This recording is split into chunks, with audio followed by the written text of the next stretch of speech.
Go back to my colleague Siddharth Rege. Siddharth, obviously Telegram and both the center citing technicalities related to the platform, but the fact of the matter is that the responsibility solely lies with the administrator of any platform which is used against the country or for anti-national activities.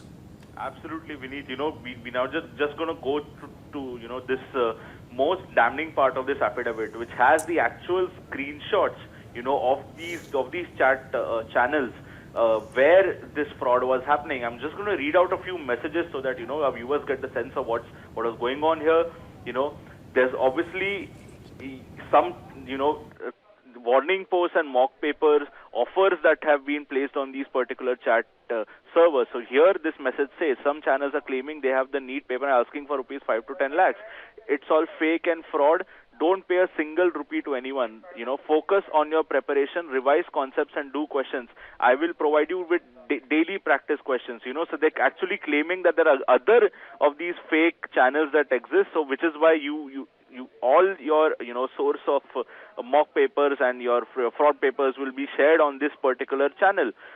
And here is the message where these papers have been uploaded. There are more screenshots that have been shared as a part of this affidavit as well. You can see a message being shared to the aspirant saying that the renewed paper will be uploaded shortly here. You can also see this entire, this chat page where you can see the different options, be also being shared with the students. Option 1 says that if you want a full renewed paper, you can pay us rupees 10 lakh. Which it says will be taken after the exam. The option 2 obviously says that, if you need only 600 mark questions, and if 1,000 members are crossed in this channel, you can click on this particular link and get access to the papers.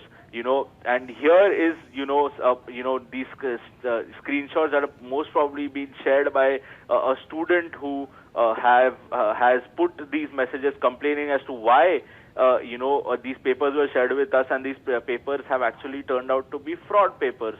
So this is entirely what was going on in these channels as well. You see again multiple links here as well, where people, students are being told that the papers will be shared with them. You can see that you have 2,600 subscribers on this particular channel as far as RENET is concerned. There are more such messages that have been shared as well, where these mock papers were shared, and you don't see any of these channels being shut despite all this activity that has been going on over here. So and here is the recommended action that the MeitY had submitted after these particular channels were found out. But yes, as Solicitor General clearly said, there was no action taken against any of these existing channels.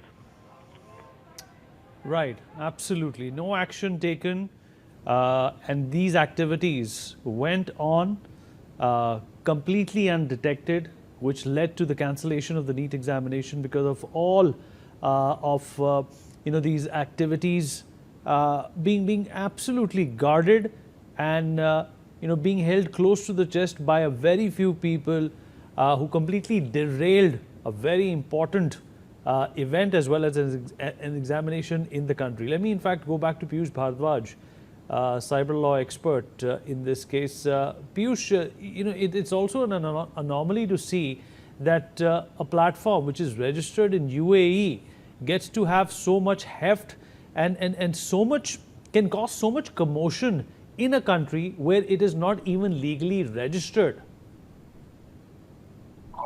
Vineet, very to the point input. I mean, with the advent of platforms that are not actually based, I mean, with a lot of server-based facilities, I mean, I would like to point out to your viewers, most of the servers are not based in India. I mean, case in point, this objection was only taken by the union for the matter that the writ jurisdiction was being invoked under 226. So for the sole reason that the company is not incorporated in India, they it is a matter of only maintainability. Going back to the original question, I mean, this is one of the kind of cases that has come across our country, whereby not only the scale is at large, but at the helm of affairs, the government is jinxed to the point that they do not have any existing guidelines of how to deal with such kind of situations. I also like to point out that case in point, it's not the question of only the entity concerned. I mean, such kind of entities in this fast-moving cyber world can be created overnight. So Yeah, it's let not me go about back being to an my entity colleague like Siddharth. Telegram Siddharth, I being. believe you have some more inputs related to these screenshots that have come about pertaining to the activities that went on in Telegram. Absolutely, Vineet. There are many of these screenshots and, channel-based data that has been shared by, the government in this particular case. And I'm just going to request my PCR to take these accounts that have been, revealed in this affidavit on the channel. Yes, there you have it. And here, you see, the channel and the username being mentioned, the URL being given.